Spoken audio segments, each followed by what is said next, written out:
Ini 3 enjin yang orang masih cari walaupun dah outdated. The best legendary engine. Yang pertama, K20. Yang kedua, S54.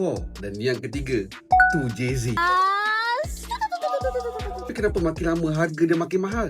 Dah lah all teknologi. Kuat minyak pula tu. Sebab untuk peminat kereta, fuel consumption tu bukan perkara pertama. Enjin macam ni orang cari sebab dia boleh tuning, feeling dan juga power, dan juga dia punya nilai heritage. Dunia kereta sekarang ni fokus kepada teknologi, konsep car, mobility dan juga future otomotif. Dan inilah event of the year. Saya tengok sendiri dekat CLIMS 2026. Kat sini bukan sekadar kita tengok kereta konsep, tapi banyak lagi yang kita boleh belajar on what's next in automotive industry. Bila masuk ke CLIMS 2026 ni, kita boleh nampak macam-macam showcase dekat satu tempat. Ada event activities, booth experience, display dan juga pelbagai ruang untuk pengunjung explore. Yang best sekali, event ni bukan hanya untuk car guy. Banyak benda yang kita boleh experience dan juga ada banyak benda untuk family kita experience. Ada highlight yang saya suka dekat sini adalah kereta konsep. Biasanya saya tengok dekat internet je, tapi bila tengok depan mata baru nampak design language yang akan datang. Ada juga launching kereta-kereta yang terbaru macam ini.